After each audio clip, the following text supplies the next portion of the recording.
छत्तीसगढ़। चलो, पंचायत के जितने भी सरपंच पंच लोग हैं, आप सभी लोग इकट्ठा हो जाइए। आज हम लोग का एक बड़ा मीटिंग है। काफ़ी दिनों बाद हम लोग का ग्राम सभा होने वाला है।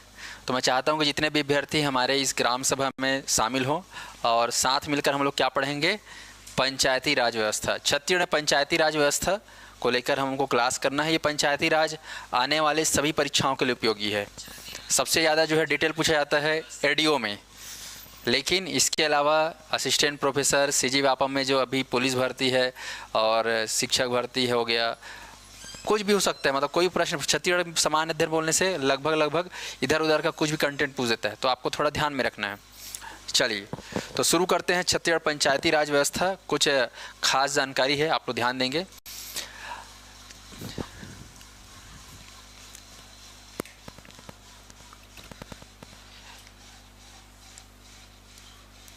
छत्तीसगढ़ पंचायती राज व्यवस्था जब भी बोलेंगे तो हमको क्या बोलना है, 1993।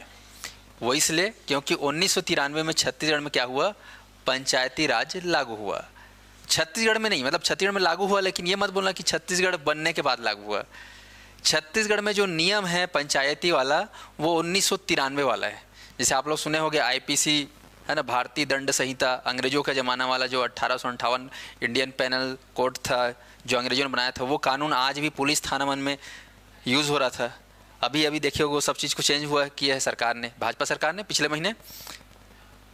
तो उस ज़माने का अभी भी वैसे ही छत्तीसगढ़ में पंचायती राज जो है व्यवस्था जो है 1993 के अधिनियम के अनुसार आज भी लागू है। तो चलिए इसके बारे में हम लोग बेसिक जानकारी देख लेते हैं।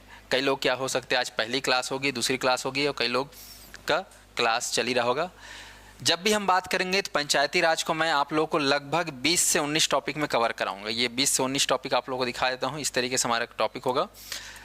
हम लोग किस तरीके से पढ़ेंगे, पंचायती राज से संबंधित सामान्य जानकारी, इसमें छोटी छोटी जानकारी पढ़ेंगे, एकदम बेसिक जानकारी जिसको आप लोग जानते भी होंगे, नहीं भी जानते होंगे।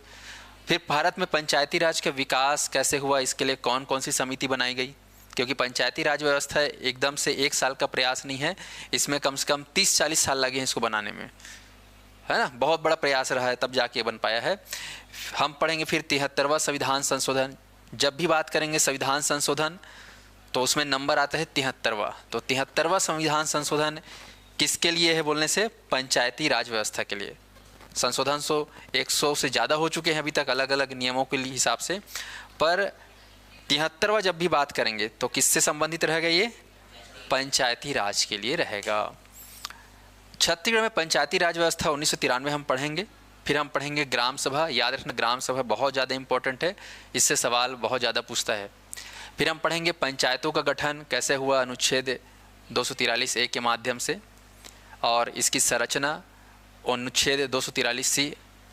ठीक है, संरचना पढ़ोगे, पंचायत की संरचना, रचना कैसी होती है पंचायत की, उसके बारे में पढ़ोगे। आर्टिकल, तो आर्टिकल आप लोगों को पूरा पढ़ोगे। 243 में ए से शुरू होगा तो ये ख़त्म होता है, आप पढ़ोगे ओ तक, है ना। तो ABCD तक, वो पूरा ओ तक आपको एकदम रट्टम रट्टे याद होना चाहिए। तो धीरे धीरे रोज़ जब पढ़ेंगे तो अपने आप याद हो जाएगा। पंचायतों में आरक्षण, आप जानते हो पंचायतों में आरक्षण का प्रावधान रहता है। आप देखोगे कोई ग्राम पंचायत ऐसा रहता है जहाँ पर जब सरपंच का लड़ाई होता है ना, मतलब सरपंच का चुनाव होता है, तो वहाँ पर केवल महिला ही के लिए रहता है सीट, या फिर ST कैटेगरी या SC कैटेगरी या जनरल, ऐसा होता है, सुने होगे, देखे होगे। तो इसीलिए बोला गया है पंचायतों में क्या प्रावधान है, आरक्षण का प्रावधान है। वो आर्टिकल भी जानोगे कौन से आर्टिकल में इसका उल्लेख है करके, ठीक है ना। आगे देखिए, पंचायत का कार्यकाल। आप देखोगे पंचायत का कार्यकाल हम लोग बोलते हैं वैसे 5 साल का है कि नहीं, 5 साल का रहता है, लेकिन कई बार ऐसा होता है कि 5 साल के बीच में कुछ न कुछ ऐसा अकस्मात घटना घट जाता है, या कुछ ऐसा हो जाता है जिसकी वजह से 5 साल के पहले भी कहना चाहिए सरपंच का जो है पद वो ध्वस्त हो जाता है, फिर से चुनाव हो जाता है। वो क्या कारण है, कैसा है, पूरा कार्यकाल में समझेंगे। पंचायत का पदधारी होने के लिए निहरताएं, क्या नहीं होना चाहिए, उसको बोलते हैं निहरताएं। जैसे कि आप लोग सुने होंगे शादी ब्याह होता है तो लड़कियां बोलती हैं कि लड़का जो है खाने पीने वाला होना चाहिए, बोलते हैं कि नहीं होना चाहिए, बोलते हैं नहीं होना चाहिए, बोलते हैं ना। तो वो क्या हो गया, निर्योग्यता है, लड़का खाने पीने वाला नहीं होना चाहिए। अब बोलोगे यार इसमें नहीं शब्द है, तो यहाँ पर तो नहीं ठीक लग रहा है ना, कि लड़का खाने पीने वाला नहीं होना चाहिए, लड़का जो है गधा नहीं होना चाहिए, है ना, होशियार होना चाहिए। तो लड़का जो है बुद्धू या फिर निरक्षर नहीं होना चाहिए। तो ये क्या हो गया, निर्हरताएं। एक लड़की क्या बोल रही है, शादी के लिए निर्हरताएं। तो निर्हरताएं मतलब समझ रहे हो यहाँ पर पंचायत के पद होने के लिए क्या क्या निर्हरताएं, ये नहीं होना चाहिए, वो नहीं होना चाहिए, तो वो सही सोच में रहेगा। पंचायतों की शक्तियाँ, आप जानते हो पंचायत को इतने सारे काम दिए जाते हैं, तो बहुत सारी शक्तियाँ हैं, उनको अधिकार है, फिर उनको जवाबदारी है। जब भी आपको शक्ति मिलेगा तब फिर जवाबदारी भी मिलेगी।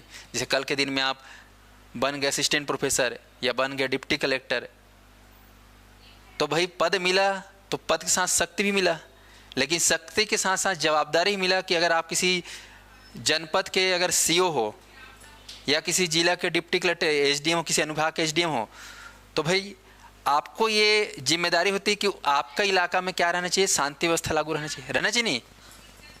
ऐसा कि पद में बैठे हो तो कुछ भी कर लोगे, है ना, सब हो रहा है, सब ओके, ऐसा नहीं है। आपके क्षेत्र में क्या होना चाहिए, शांति व्यवस्था, इसके जिम्मेदार कौन होगे, आप होगे। तो भाई इसीलिए शक्ति, अधिकार और आखिर में क्या है, उत्तरदायित्व। स्पष्ट है, इनके बारे में पढ़ेंगे। फिर हम पढ़ेंगे पंचायतों की निधियां। आप जानते हो पंचायत विकेंद्रीकरण के माध्यम से पंचायतों को आज केंद्र सरकार, राज्य सरकार फंड प्रदान करती है, ताकि जो सरकार की योजनाएं हैं उन योजनाओं का संचालन हो पाए ग्रामीण स्तर पे। तो निधियां किस तरीके से है पढ़ोगे आप लोग। पंचायतों के द्वारा कर अधिरोपित करने की शक्तियाँ। पंचायत जो है आप देखे हो कई सारे टैक्स लगाता है गाँव में। जैसे मान लो नदी है, नदी में रेत है, रेत को भर भर के बड़े बड़े गाड़ी वाले ले जाते हैं, तो उसे को फुकट में ले जाने देते हैं क्या, नहीं, ऐसा नियम बिल्कुल नहीं है। अगर किसी सरकारी जो है संपदा का अगर वो दोहन कर रही है तो बदले में उनको क्या देना होगा, टैक्स देना होगा। तो वो टैक्स लागू कौन करती है, उस स्थानीय पंचायत के द्वारा। स्पष्ट है। ऐसे ही जंगल भी हो सकता है, वन भी हो सकता है, वनोपज भी हो सकता है। अगर खनिज है कुछ लोहा वाला तो उसके पे ही हो सकता है। अगला आ जाओ राज्य वित्त आयोग। राज्य वित्त आयोग के बारे में आप पढ़ोगे, इंपॉर्टेंट है। पंचायतों के लेखाओं की संपरीक्षा और जांच, ये बहुत इंपॉर्टेंट टॉपिक है। पंचायत में इतना सारा कार्य होता है, आप जानते हो, ठीक है। साल भर में कई सारे योजनाओं का काम होता है, उसका पूरा क्या रहता है, डॉक्यूमेंटेशन रहता है, दस्तावेज में सारा चीज़ बैलेंस रहता है कि कितना खर्चा हुआ, कब हुआ, कैसे हुआ। उन पूरे अकाउंट्स का क्या होता है, बीच में जांच भी होता है कि क्या वाकई में ऐसा खर्चा हुआ है, क्या वाकई में ये काम हुआ है। तो उसके बीच में क्या होगी, जांच होगी। उसको हिंदी में क्या बोलते हैं, संपरीक्षा, इंग्लिश में बोलते हैं ऑडिट। यस, इंग्लिश में बोलते हैं ऑडिट। सुने होंगे, ऑडिट में आए हैं, ऑडिट करने वाले लोग आए हैं, ऑडिटर लोग आए हैं, ऑडिट अफसर लोग आए हैं, बोलते हैं ना। तो ये संपरीक्षा के लिए।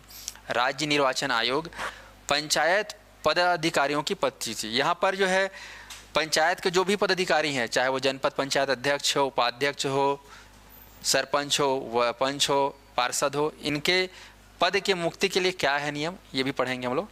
फिर ये कुछ सरपंच, उप सरपंच, सचिव, समिति अध्यक्ष, ये जो है पद कहना चाहिए पदाधिकारी है। ये क्या है, पदाधिकारी।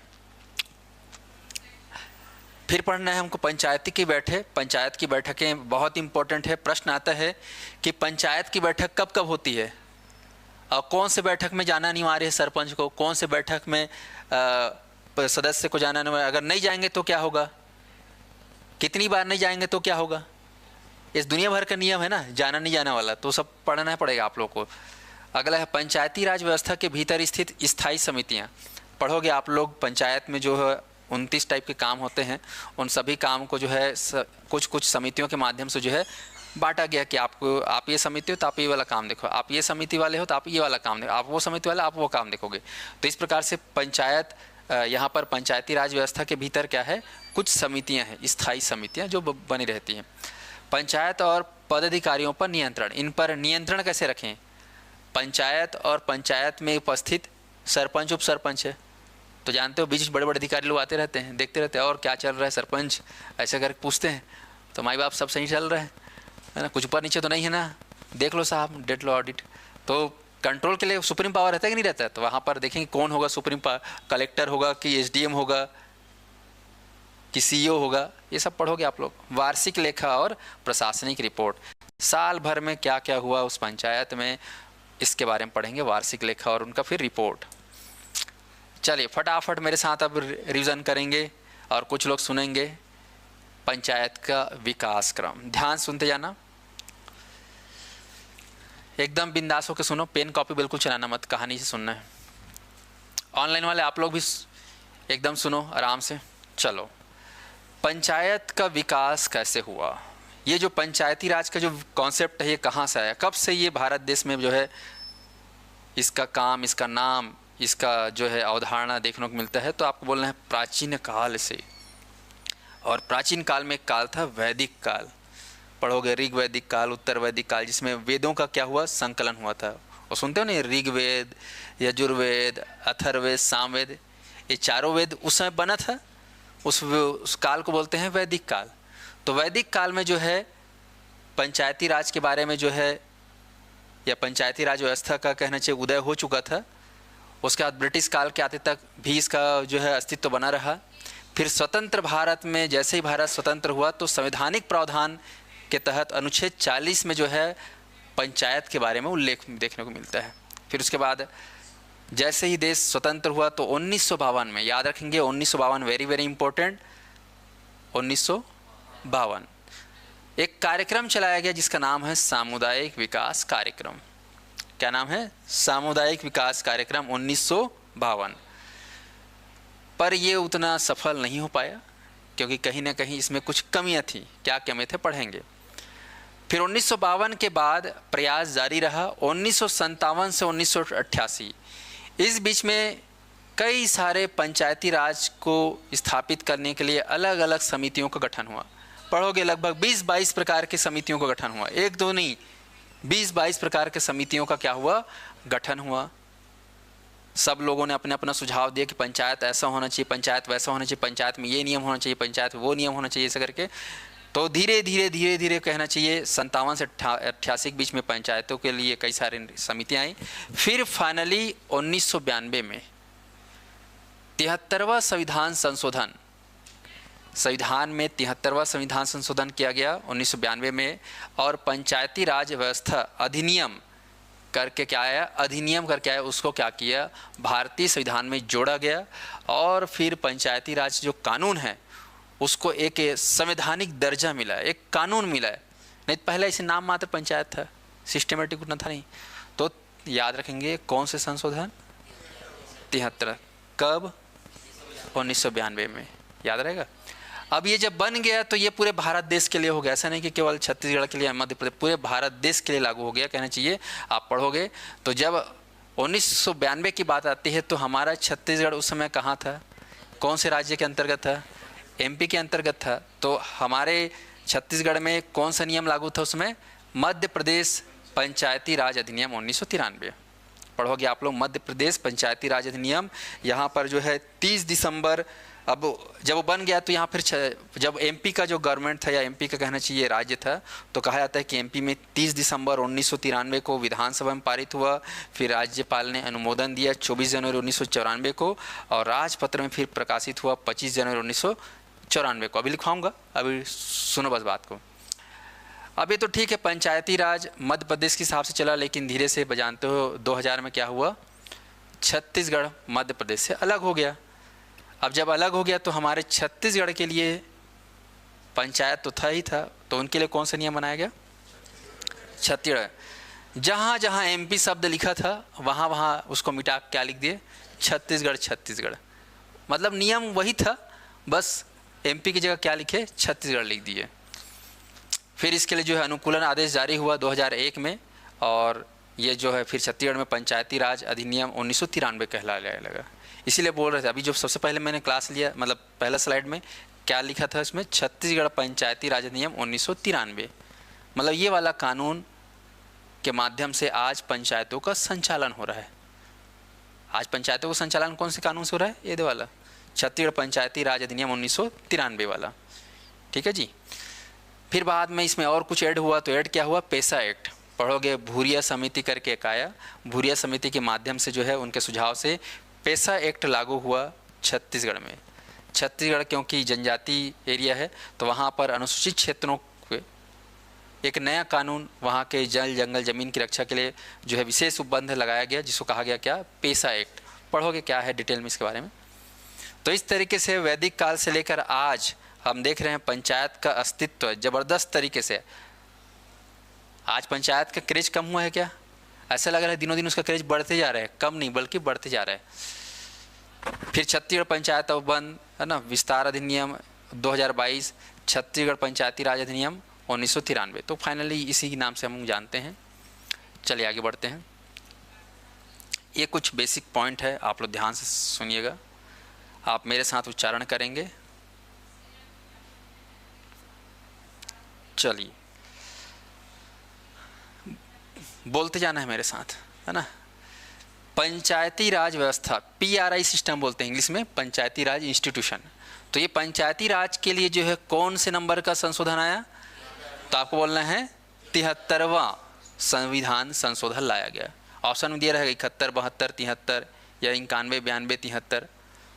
ठीक है, आपको क्या लेना है, 73 लेना है। क्या पंचायती राज संवैधानिक संस्था है? बिल्कुल है, क्योंकि संविधान में इसको क्या मिला है, दर्जा मिला है, स्थान मिला है। तो पंचायत कैसी संस्था है, संवैधानिक संस्था। आपको बोलना है संवैधानिक संस्था है पंचायत। भारत देश में पंचायत को लेकर जब बिल पेश हुआ, विधेयक पेश हुआ, फिर बाद में जब संसदीय प्रक्रिया के माध्यम से जब वो बिल से विधेयक बना, तो यहाँ पर ये कब कब जो है पारित हुआ, ध्यान सुनेंगे। तो पंचायती राज जो कानून है, विधेयक लोकसभा में पारित कब हुआ, तो आपको याद रखना 22 दिसंबर 1992। प्रश्न डायरेक्ट पूछेगा, दुनिया भर घुमा फिरा के नहीं पूछेगा, बस इतना ही पूछ देगा, आधे लोग बेहोश नहीं जानेंगे। तो भारत देश में पंचायती राज के लिए जो कानून लाया गया था या बिल पेश हुआ 73वां संविधान संशोधन, वो लोकसभा में कब प्रस्तुत हुआ, दिल्ली में ना, दिल्ली की संसद में। हमने MP के विधानसभा में बात कर रहे हैं ना, छत्तीसगढ़ का, हम बात कर रहे हैं कहाँ, दिल्ली के लोकसभा में। तो दिल्ली के लोकसभा में कब पास हुआ, 22/12/92, है ना, 22 दिसंबर 1992। उस समय तत्कालीन प्रधानमंत्री कौन थे, PV नरसिम्हा राव। याद रखना, PV नरसिम्हा राव जो उसमें प्रधानमंत्री थे, इन्हों को इस साल क्या देने घोषणा किया गया है, भारत रत्न। याद रखना है, आ सकता है प्रश्न। अगला देखो, फिर जो है लोकसभा के बाद सिस्टम क्या होता है, लोकसभा के बाद कहाँ जाता है, राज्यसभा। तो राज्यसभा में 23 दिसंबर, जस्ट अगले दिन 23 दिसंबर 1992 को वहाँ से पारित हो गया। ये आपको ध्यान रखना है, 23 दिसंबर। उसके बाद सीधा 4 महीने बाद राष्ट्रपति, काफ़ी सोचे विचारे, देश का बात था, पूरे देश का बात था ना, तो यहाँ पर राष्ट्रपति 4 महीने लगा दिए सोचने में। तो 20 अप्रैल 1993 को इन्होंने क्या किया, साइन किया। तो इस प्रकार से ये जो है क्या बन गया, एक कानून बिल पास हो गया। अब ये कानून, उस समय राष्ट्रपति कौन थे पूछने से, शंकर दयाल, बहुत ही दयालु शंकर थे। तो शंकर दयाल शर्मा, ठीक है, शर्माते हुए क्या कर दिए, साइन कर दिए। ठीक है, बढ़िया, मुस्कुराते हुए, चलो जान दे, है ना, पूरा देश में क्या होने दो, पंचायती राज को लागू होने दो। कब साइन किए, ऐसे साइन किए 20 की 24, हाँ 24 अप्रैल, हाँ 20 अप्रैल ना, 20 अप्रैल को साइन कर रहे, हो गया साइन। चलो अब साइन हो गया, तो अब अधिनियम क्या हो जाएगा, लागू हो जाएगा। तो लागू कब हुआ, 24 अप्रैल 1993। तो याद रखिएगा, संसद से पास होने के बाद, साइन वाइन होने के बाद देश में लागू कब हुआ, 24 अप्रैल। अब 24 अप्रैल 1992 है कि 24 अप्रैल 1993 है कि 94 है, बताओ। 93, याद रखना ना, 1993। चलिए बहुत बढ़िया। अब आते हैं, अब जब ये बन गया तो इसमें जो है, अब जानते हो जैसे संविधान है, तो संविधान पूरा एक कई चैप्टर में बटा हुआ है, कई अनुसूची है, कई अध्याय है। तो भारतीय संविधान के किस भाग में, ठीक है, भारतीय संविधान के किस भाग में पंचायती राज को शामिल किया गया, तो याद रखना 90वें भाग, बीच में घुसा दिए, आखिरी में नहीं। कहाँ घुसा दिए, बीच में घुसा दिए, है समझ में। अब कारण है, पढ़ोगे जब आगे पढ़ोगे स्टोरी, यानी अभी ट्रेलर है कहना चाहिए, ठीक है, फिल्म पूरा देखेंगे शुरू से। तो 90वें भाग में इसको शामिल किया गया। और अनुसूची, संविधान में अनुसूचियाँ हैं, तो कौन से अनुसूची में पंचायती राज को शामिल किया गया, तो आपको बोलना है 11वीं अनुसूची, 9वां भाग 11वीं अनुसूची। अब आते हैं अनुच्छेद। पंचायती राज को जब शामिल किया गया संविधान के पन्नों में, तो अनुच्छेदवार जोड़ा गया। तो कौन से अनुच्छेद से जोड़ा गया, 243। हाँ 213, देखो बीच में जोड़ा ना, क्योंकि 9वां भाग बीच में घुसा रहे हैं। ये देखो 11वीं अनुसूची पहला नहीं है ना, यहाँ यहाँ भी पहला नहीं, पहला भाग नहीं है ना, पहला अनुसूची भी नहीं, पहला पहला होता तो यहाँ फिर 1 2 3 अनुच्छेद होता, सीधा बीच में घुसा रहे हैं। तो क्या है 243A से चालू होगा तो खत्म होगा 243O। याद रखना। तो प्रश्न आता है कि पंचायती राज संबंधी जो संविधान में जो इसका अनुच्छेद है वो कहाँ से कहाँ तक है, तो क्या बोलोगे 243A से लेकर 243O, ये पूरा ABCDEFG ऐसे करके। सनी कुमार, आपके प्रश्न का जवाब मैं अभी जानबूझ के नहीं दूंगा, अभी थोड़ा अच्छा से पढ़ लेते हैं फिर देंगे ना, क्योंकि मैं जवाब दे दूंगा फिर बाकी लोगों को समझ में नहीं आया, क्योंकि 20 का सवाल है पंचायत का, अभी शुरुआत में कर रहा हूँ पंचायत, मान चलो, है ना। चलो आगे बढ़ें। सनी नाराज मत होना, जब वहाँ तक पहुँचेंगे तब डिस्कस करेंगे, ठीक है। ये क्या है, काफ़ी आगे का पूछ दे रहा है टॉपिक का, तो ऐसे में क्या है, जो अभी नए पहली क्लास अटेंड कर रहे हैं उनको तो बेहोशी आ जाएगी ना। हाँ, काला काला गोठे थे मन है ना, तो कोई मतलब नहीं है। आपका जो कमेंट है मैं उसको देख लिया हूँ, इसको मैं जो है उस टॉपिक पे उठाऊंगा तो अच्छा रहेगा ना। चलिए अब देखते हैं, पंचायत जब खड़ा हो गई है गाँव में तो पंचायत के पास काम होना चाहिए, कोई सब्जेक्ट होना चाहिए ना। तो उसके पास कितना सब्जेक्ट है, 29 सब्जेक्ट। जिसे आप लोग एग्ज़ाम दिलाते हो, पढ़ने के लिए कुछ सब्जेक्ट रहता है कि नहीं रहता है ना। आप लोग बोले सर हमारे लग तो 5-6 सब्जेक्ट है, ज़्यादा रहता है तुम लोग को भैया 5-6 से, है ना, बहुत सारा सब्जेक्ट। इसके पास देखो कितना सब्जेक्ट है, 29 सब्जेक्ट। तो पंचायत के पास कितना सब्जेक्ट होता है बताओ, ऑप्शन दिया रहेगा 20, 21, 29, 30, क्या मारोगे 29 मार के आओगे, वेरी गुड। चलिए आगे बढ़ते हैं। अब देखते हैं हम लोग पंचायत में अगर हमको बनना है सरपंच या जनपद अध्यक्ष बनना है या जिला पंचायत अध्यक्ष, तो हमारा उम्र क्या होना चाहिए। हाँ ठीक है भाई, तो पहले तुम इतना जल्दी कैसे बन जाओगे, पहले वोट डालना सीखो, है ना। तो देखो इधर पंचायत में अगर चुनाव में अगर आपको मतदान करने का शौक़ है, ठीक है, तो आपको नियमतः कितने वर्ष का होना चाहिए, 18 वर्ष। क्या बोलना, पूर्ण, ये ध्यान रखना, पूर्ण। 18 चलत है मोला तो ऐसे नहीं बोलना है, 18 चल रहा है वो काम नहीं, 18 कंप्लीट। जैसे अभी जानते हो सरकारी नौकरी में क्या रहता है, 21 वर्ष होना चाहिए। वो क्या होना चाहिए, 21 वर्ष पूरा होना चाहिए, तब आप सरकारी नौकरी कर सकते हो, तब आप फॉर्म भर सकते हो। अब कुछ कुछ में नहीं रहता 21 वर्ष, लेकिन जनरली देखोगे तो लगभग सब में 21 वर्ष वाला रहता है। तो 21 वर्ष पूर्ण होना चाहिए, तो यहाँ पर भी 18 वर्ष पूर्ण। ऑप्शन में दोनों दिया रहेगा 18 वर्ष 18 वर्ष पूर्ण, तो आप कन्फ्यूज हो जाओगे, ए और बी दोनों को मार के आ जाओगे, ठीक है। आजकल कथन वाला देता है एग्जाम में, कथन 1 कथन 2 दोनों सत्य, ये दोनों गलत, इस टाइप से। चलिए पंचायत के न्यूनतम उम्र सीमा में बात करते हैं, तो ये हो गया मतदान का। अब देखते हैं हम, अगर मान लो पंचायत निर्वाचन उम्मीदवार, आपको मान लो उम्मीदवार बन के या प्रत्याशी बन के चुनाव लड़ना है, चुनाव आपको लड़ना है, ध्यान सुनेंगे, आपको चुनाव लड़ना है, चाहे वो जिला पंचायत का हो, चाहे जनपद का हो, चाहे ग्राम पंचायत का हो। तो आपका जो है ध्यान रखना है, पंचायत निर्वाचन, यहाँ पर पंचायत में तीनों है ना, ग्राम पंचायत आपको मालूम होना चाहिए, इतना तो सब जानते हो इसलिए मैं ज़्यादा इसको बोल नहीं रहा हूँ। सबसे छोटा क्या होता है, ग्राम पंचायत, उससे बड़ा, उससे बड़ा। तो इनमें कोई भी पद के लिए लड़ना हो, पदाधिकारी के लिए लड़ना हो, तो आपका आयु कितना होना चाहिए, 21 वर्ष पूर्ण होना चाहिए। ऑनलाइन वाला ध्यान नहीं, कितना वर्ष पूर्ण होना चाहिए, 21 वर्ष, ठीक है। सनी, अनूप, खुशपाल, आगे बढ़ते हैं। नगरीय निकाय, जानते हो ये नगरीय व्यवस्था है, शहरों के लिए है, नगरों में नगर पंचायत, नगर पालिका, नगर निगम। तो यहाँ पे पार्षद या फिर नगर पालिका अध्यक्ष ऐसा टाइप से रहता है। तो वहाँ पे भी अगर मान लो चुनाव के लिए खड़ा होना है तो आपको क्या होना चाहिए, एज 21 वर्ष पूर्ण होना चाहिए, ठीक है। यहाँ पर देखेंगे, अगर महानगर निगम है या नगर निगम है, जैसे कि रायपुर एक नगर निगम है, दुर्ग एक नगर निगम है, भिलाई एक नगर निगम है, तो नगर निगम के जो मुख्य पद होता है, सबसे बड़ा पद, उसके क्या बोलते हैं, महापौर या फिर मेयर। तो उसके लिए आयु सीमा कितना होना चाहिए, इसके लिए भी 21 वर्ष होना चाहिए, ध्यान रहेगा। चलो अब बात करते हैं, थोड़ा गहरी सांस लो, चलो तो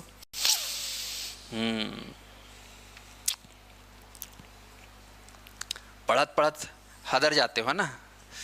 चलो गहरी सांस ले लिया ऑनलाइन वाले। श्वेता, दीपमाला, ठीक ठीक।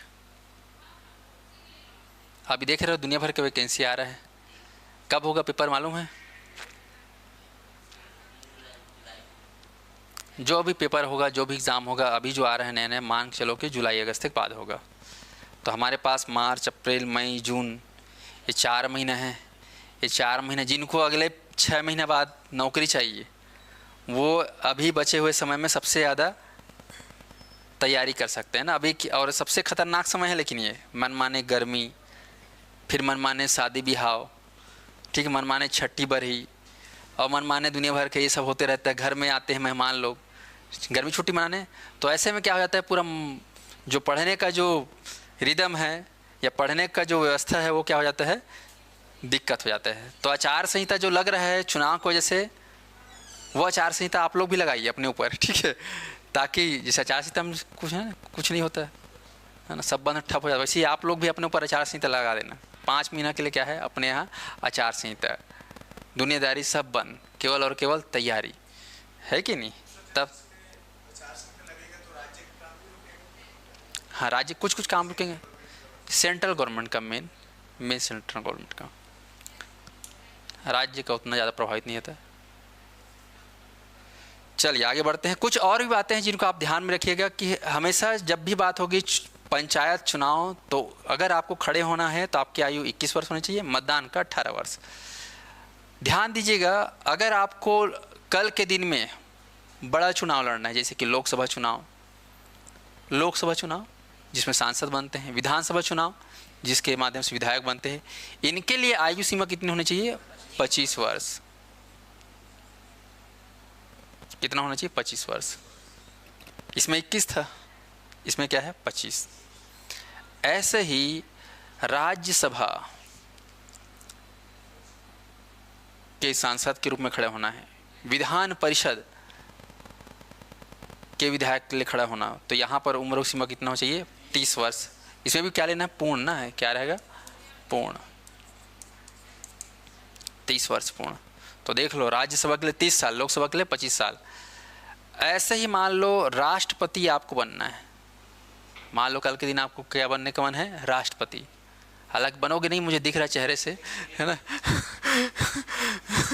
लेकिन मान लो बनने का शौक आ गया, अभी हो सकता है अभी नहीं लग रहे हो बनने लायक, लेकिन बाद में लायक बन गए, तो फिर तो ध्यान रखना उम्र कितना है, 35 पूर्ण होना। ये शुरुआत है, इधर का कोई लिमिटेशन नहीं, उधर कितनों भी, इसमें कोई एक्सपायरी वाला डेट नहीं रहता है ना। नेता बनने में यही खासियत है कि मैन्युफैक्चरिंग क्लियर रहता है, लेकिन एक्सपायरी का कोई वो नहीं है। आपको जब तक नेता बने रहना बन सकते हो। कोई सुने हो क्या भारत में कि इतना साल बाद नेता बनने का रोल ख़त्म? डोकरा लोग दिखने नेता बने रहते हैं, क्योंकि हमारे भारत देश में ऐसा नियम नहीं है कि इतने उम्र, जैसे नौकरी का रूल रहता है 60 साल बाद रिटायरमेंट, 62 साल बाद रिटायर या 65 साल। नेता में कोई रिटायरमेंट का उम्र है फिक्स? कोई फिक्स नहीं है ना, लेकिन स्टार्टिंग का फिक्स है। तो मान लो कल के दिन में आपको क्या बनना है, राष्ट्रपति, या फिर चलो ठीक है उपराष्ट्रपति बनने का मन है, या फिर राज्यपाल बनने का शौक है, तो तीनों के लिए सेम एज है, 35 वर्ष पूर्ण। कितना होना चाहिए, 35 वर्ष। तो चलो बताओ, मैं आपसे पूछ रहा हूँ, बिना देखे बताइएगा। अगर मान लो आपको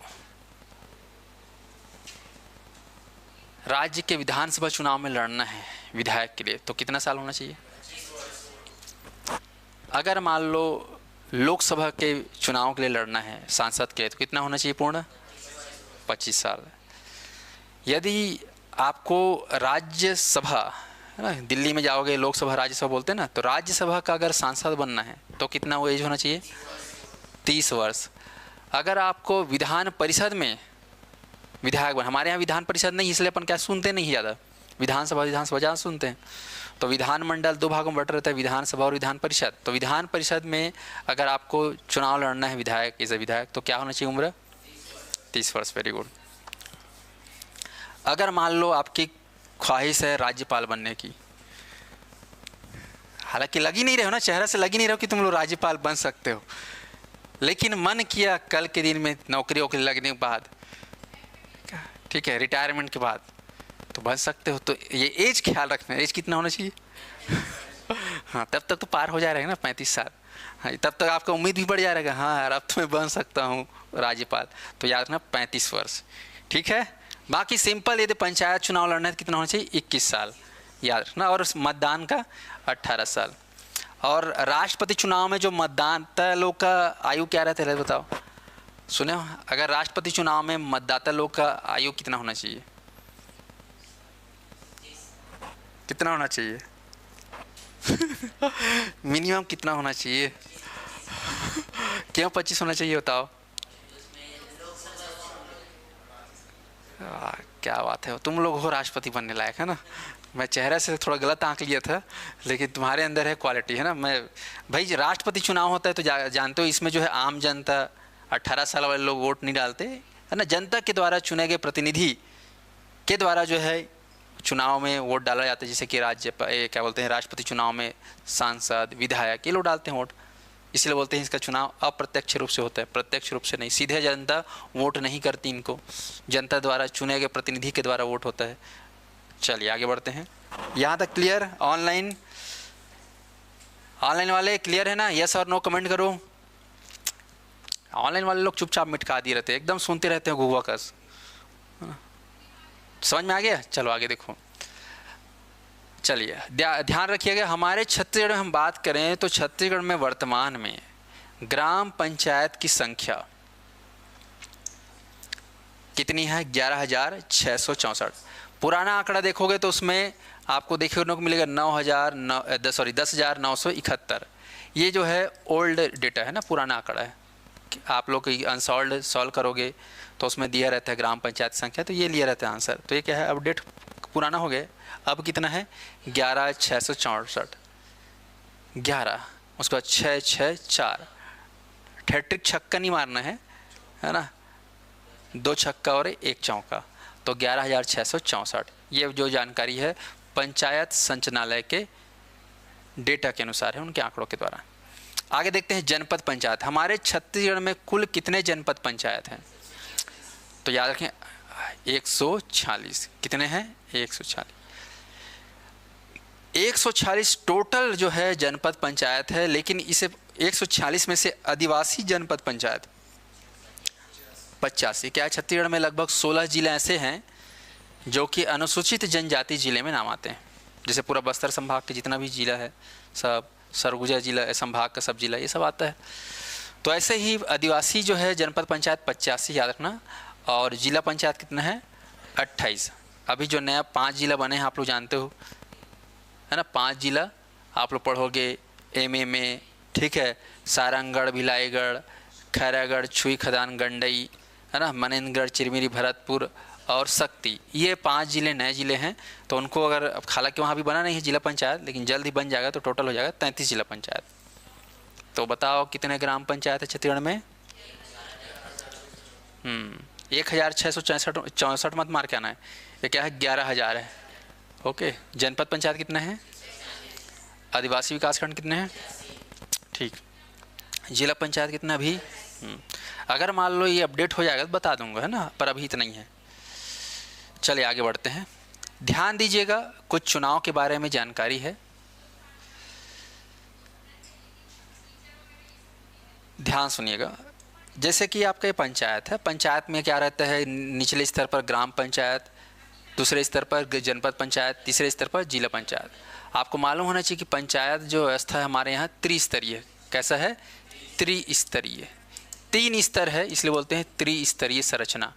1 2 3 त्रिस्तर, 3 स्तर है, ग्राम पंचायत, जनपद पंचायत, जिला पंचायत। अब ग्राम पंचायत में अलग अलग पदों के लिए चुनाव होता है। जैसे कि देखोगे ग्राम पंचायत में सरपंच चुनाव, उप सरपंच चुनाव और पंच चुनाव, है कि नहीं? ये 3 पद रहता है। तो यहाँ पर इनका चुनाव देखना है और इनकी संख्या देखेंगे, कितने, है ना, पद रहते हैं सरपंच के, कितने उप सरपंच के पद रहते हैं और कितने पंच का। तो इनकी संख्या को देखेंगे। तो चलो पहले देखो चुनाव कैसे होता है। गांव में जब भी सरपंच चुनाव होगा, इतना फेमस है कि ग्राम पंचायत चुनाव को क्या बोल देते हैं? सरपंच चुनाव। आप लोग सुने, अरे सरपंच चुनाव आ गए, जबकि सरपंच चुनाव नहीं रहता, उस बेसिकली उसका नाम क्या रहता है? ग्राम पंचायत चुनाव। लेकिन पॉपुलर ये रहता है, फेमस आदमी कौन? सरपंच। तो क्या बोलते हैं? सरपंच चुनाव। या फिर कई जगह बोलते हैं पंच सरपंच चुनाव होने वाला है, पंच सरपंच चुनाव होने वाला है। तो यहाँ पे आपको ध्यान रखना है, सरपंच चुनाव बोल लो या ग्राम पंचायत चुनाव बोल लो, सरपंच के पद के लिए जो चुनाव है वो प्रत्यक्ष होता है। दो चीज बोलूँगा, प्रत्यक्ष और अप्रत्यक्ष। प्रत्यक्ष मतलब जनता सीधे उस पद के लिए वोट करेगी, तो क्या हो गया, प्रत्यक्ष चुनाव। लेकिन जनता, एक आम जनता 18 साल का अगर सीधा उस पद के लिए या उसके लिए वोट न करे, उनके द्वारा चुने गए सदस्य अगर करता है तो उसे क्या बोलते हैं, अप्रत्यक्ष चुनाव।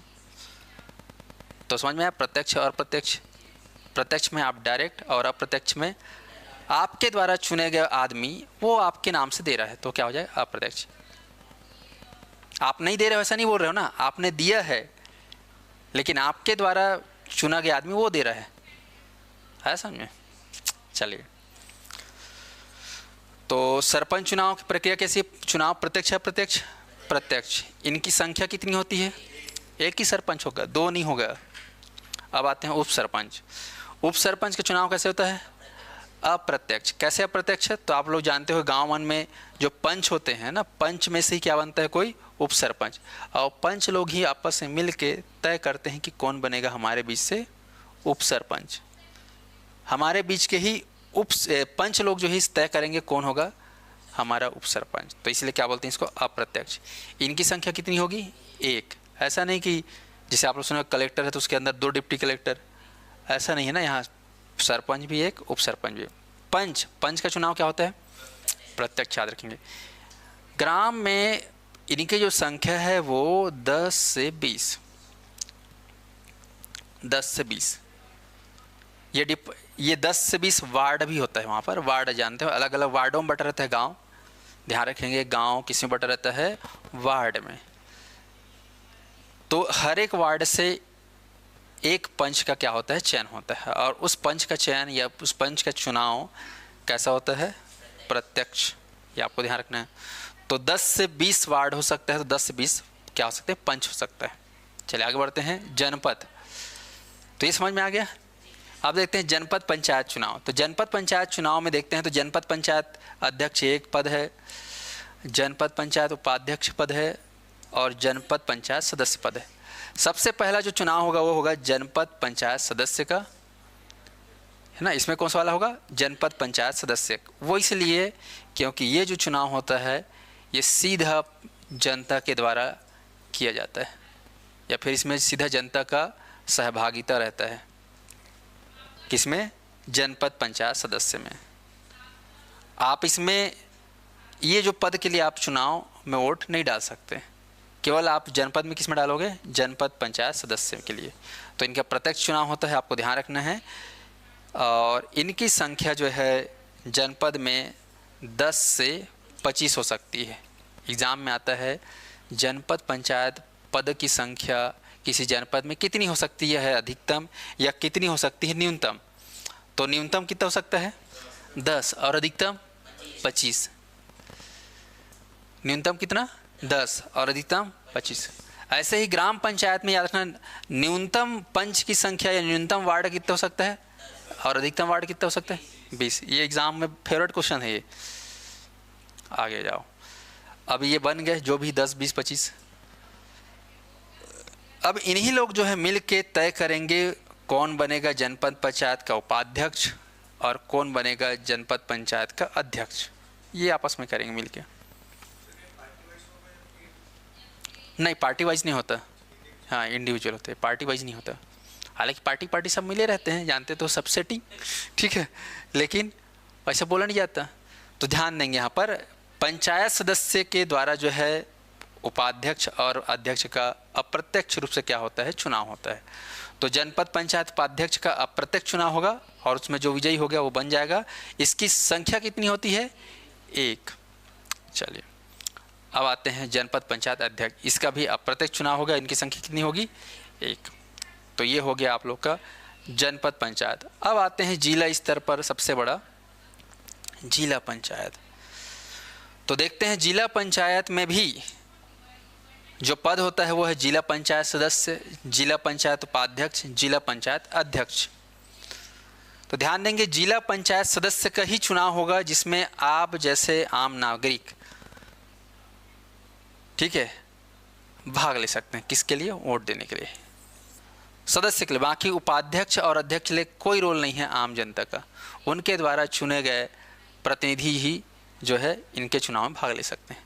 तो ध्यान देंगे, जिला पंचायत सदस्य में प्रत्यक्ष चुनाव होता है, जिसमें वार्ड की संख्या न्यूनतम 10, अधिकतम 35। सवाल आएगा कि जिला पंचायत में अधिकतम वार्ड कितने हो सकते हैं, न्यूनतम वार्ड कितने हो सकते हैं, ये आपको ध्यान रखना है। तो ये हो गया आप लोग का 10 से 35। आगे देखते हैं, तो जिला पंचायत में कितने अधिकतम और कितने न्यूनतम, ये प्रश्न आता है। आगे बढ़ते हैं, जिला पंचायत उपाध्यक्ष। जिला पंचायत उपाध्यक्ष, ध्यान देंगे, इसका चुनाव क्या होता है? अप्रत्यक्ष, जिसमें इनकी संख्या निर्धारित है 1। अब आते हैं जिला पंचायत अध्यक्ष, इनकी संख्या मतलब इनका चुनाव कैसे होता है? अप्रत्यक्ष, और संख्या इसका 1। तो ये चुनावी प्रक्रिया है, आपको ध्यान में रखना है। प्रश्न आता है कि कौन सा अप्रत्यक्ष कौन सा प्रत्यक्ष, ऑप्शन में दे दिया रहेगा इनमें से अमुक अमुक जो है अप्रत्यक्ष, इसमें से किसका किसका होगा, इसमें से किसका किसका चुनाव प्रत्यक्ष होगा, ऐसे करके इसमें से ये 3 है, ये 3 है, ये 3 6 3 9, 9 में से किसी भी 4 को उठा देगा और पूछ देगा इसमें से किसका चुनाव अप्रत्यक्ष होता है या किसका नहीं होता है करके। तो आपको समझे रहना है। यहाँ तक क्लियर है? चलो, ये एक रिवीजन है आप लोग का, ध्यान से सुनेंगे। बात कर रहे हैं पंचायत, तो ग्राम पंचायत में वार्ड संख्या न्यूनतम कितना होना चाहिए? अधिकतम। जनपद पंचायत में न्यूनतम कितना होना चाहिए वार्ड? अधिकतम। जिला पंचायत में न्यूनतम कितना होना चाहिए और अधिकतम 35। आप देख रहे हो न्यूनतम तीनों के लिए 10, लेकिन अधिकतम 20, 25, 35। यहाँ पे 30 मत बोल देना, 30 है क्या, 40 भी नहीं है, तो इसको थोड़ा ध्यान रखना।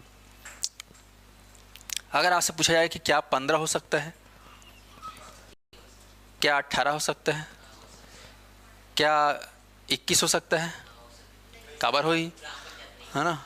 हाँ, ग्राम पंचायत में 21 वार्ड नहीं हो सकते, होगा तो कितना, 10 से 20। ऐसे इसके भी याद रखना, 10 और 25 के बीच में हो सकता है, लेकिन 25 से क्रॉस नहीं करेगा, क्रॉस नहीं करेगा ना। अब आते हैं अगले, देखो, पंचायत उम्मीदवार अर्थात प्रत्याशी के मतदान पत्र का रंग। गांव में जो भी चुनाव लड़ाई होता है ना, उस चुनाव में देखे होगे पंच का लड़ाई होगा, सरपंच का होगा, जनपद पंचायत सदस्य और जिला पंचायत सदस्य। ध्यान देंगे, यहाँ पर अक्सर ऐसे प्रश्न आ जाते हैं कि फलाना पद का जो है बैलेट पेपर या मतदान पत्र का रंग कैसा होता है बताइए। हाँ, 2 मिनट और। तो ध्यान देंगे, पंच का जो रंग है वो कैसा होता है? मतदान पत्र सफ़ेद, पंच बिल्कुल सफ़ेद। सरपंच का मतदान पत्र का रंग नीला, कौन सा रंग? नीला। और जनपद पंचायत का सदस्य का, अध्यक्ष नहीं बोल रहा हूँ, सदस्य, पीला, तो जनपद पीला। और जिला पंचायत सदस्य इसका गुलाबी, पिंक। ध्यान रखेंगे। तो मैं आपसे अब पूछ रहा हूँ, पंच का कैसा होगा? सफ़ेद। सरपंच का? हाँ, तो नीला सफ़ेद हो गया। जनपद सदस्य का और जिला पंचायत सदस्य का? यहाँ पे जिला पंचायत उपाध्यक्ष और अध्यक्ष का क्यों नहीं है बताओ? क्योंकि उसमें हम लोग है ना पार्टिसिपेट करते ही नहीं है, उनका अप्रत्यक्ष चुनाव होता है, इसलिए इनका रंग भी नहीं है, इसमें भी नहीं है, देख रहे हो, जनपद पंचायत अध्यक्ष का। तो याद रखेंगे, ये जो रंग है इसको याद रखना। हालांकि ये जो मतदान, ये जो मत पत्र का जो रंग है ये जो है स्थायी नहीं होता, ये समय समय बदल भी जा सकता है। यहाँ पे ध्यान रखेंगे, अप्रत्यक्ष चुनाव उनका मत पत्र जो है रंग का रंग होता ही नहीं है, केवल जो प्रत्यक्ष चुनाव होते हैं उन्हीं लोग का जो है मतदान पत्र का रंग जारी होता है, अप्रत्यक्ष वालों का नहीं। ठीक है जी। तो ये आज की क्लास का इतना था, कल हम लोग और आगे पढ़ेंगे, अभी नेक्स्ट क्लास होगी। ठीक है, क्लास समझ में आया कि नहीं आया कमेंट कर लेना भैया।